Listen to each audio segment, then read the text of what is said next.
तो पिछली बार अपनी ये नेपाल ट्रिप की सवारी ढलते हुए सूरज के साथ चाय का स्वाद फरमाने के लिए इन वादियों के बीच में रुकी थी। तो चलिए वापस इसी सिरे से शुरुआत करते हैं।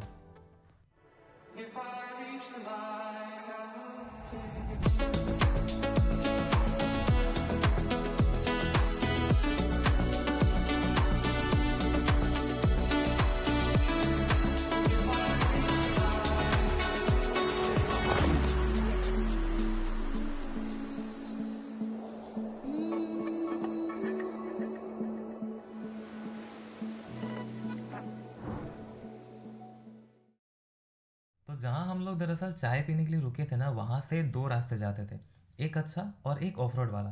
तुषार भैया ने बताया कि जब वो पिछली बार नेपाल के टूर पर आए थे तो उन्होंने अच्छे वाले रोड को चुना था। तो हम लोगों ने इस बार आपसी सहमति से डिसाइड किया कि क्यों ना इस बार ऑफ रोड वाले रास्ते से चलते हैं।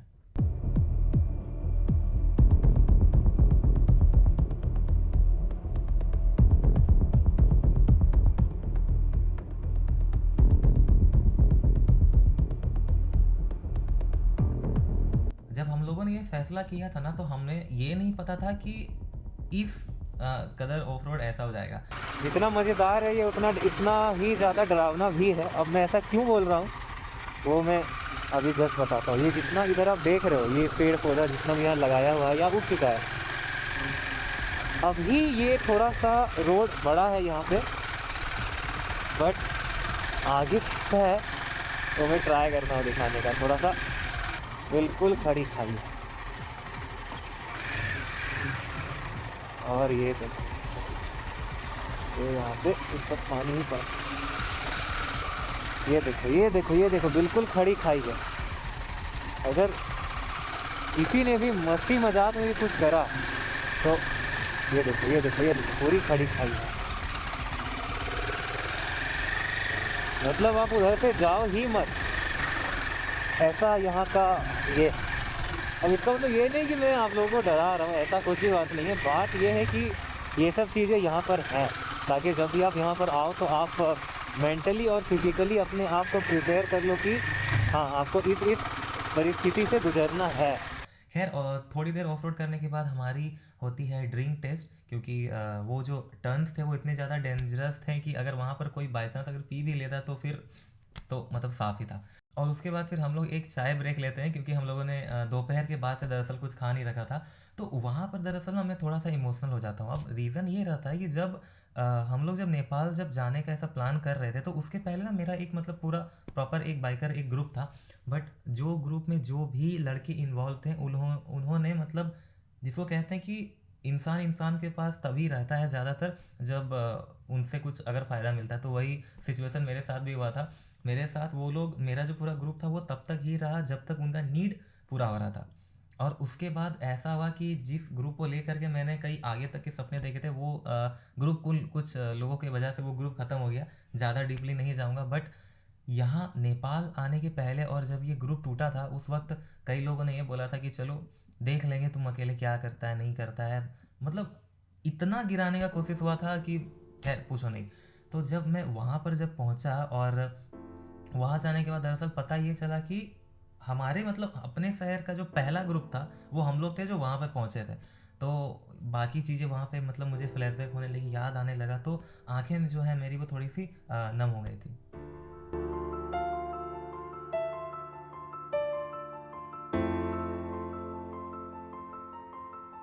Just a moment, पहले। How are you feeling right now? जिस काम के लिए स्टिकर को निकलवाया था सक्सेस हो गया।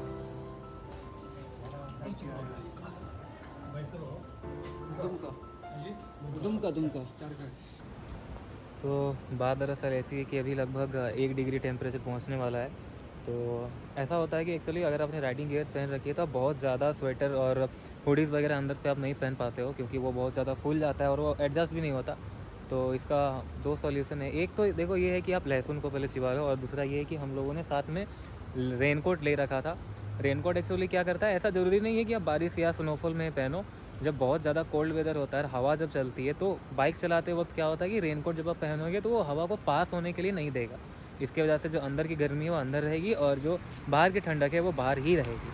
हमारे पास ना एक ड्रोन था, तो मुझे लगा कि अगर हम लोग नेपाल इंटर कर रहे हैं तो जैसे बाइक का परमिट लगता है वैसे हो सकता है कि ड्रोन्स का भी परमिट लगता होगा। हम लोगों ने वहाँ पर ऑफिस में पूछा बट ऑफिसर्स ने बताया कि नहीं ऐसा कुछ ज़रूरी नहीं है, आप फ्लाई कर सकते हो।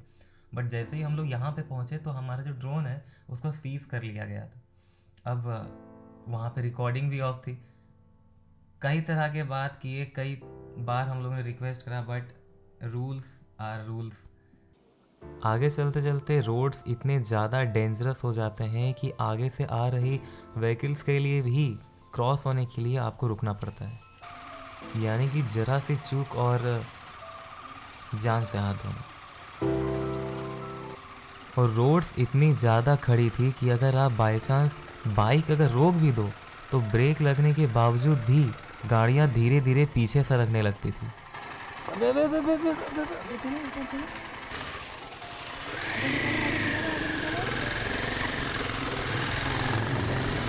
मत रोकना उधर मत रोक।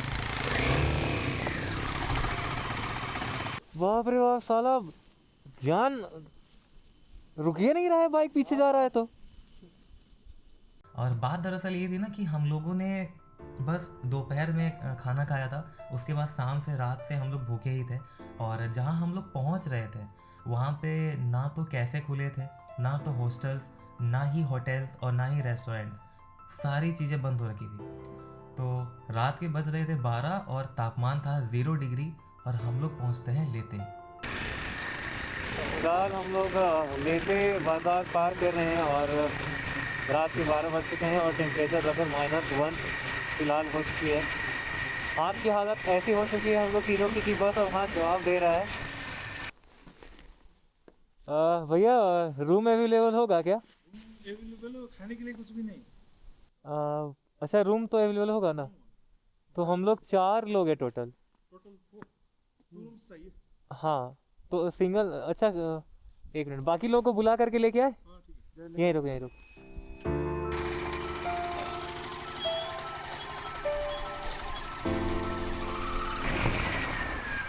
मिल गया।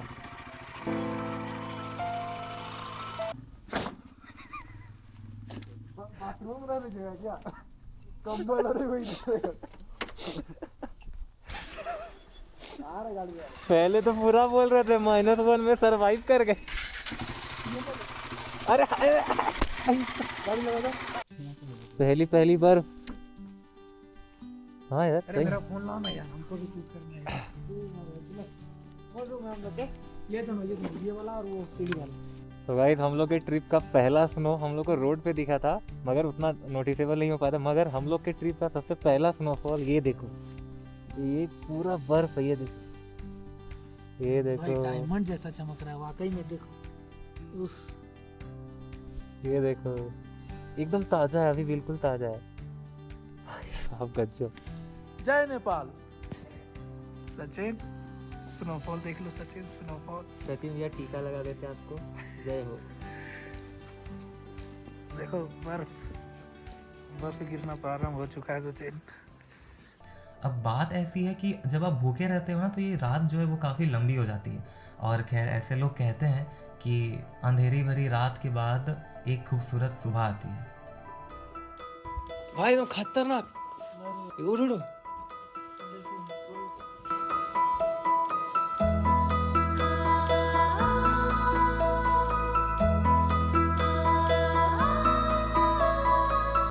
सो गाइस, आज अपना नेपाल में मेरी शायद चौथा दिन है और मेरे ख्याल से नेपाल की ये सुबह सबसे खूबसूरत सुबह हो चुकी है।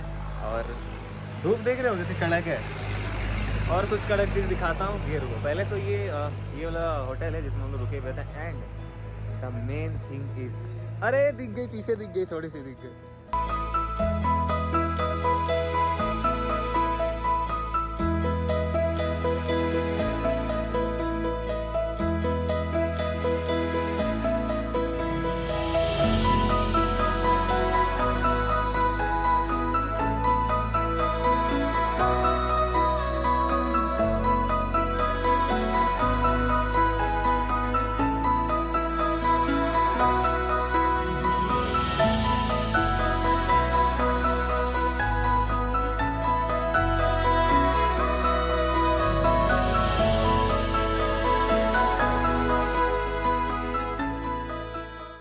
गुड मॉर्निंग भैया।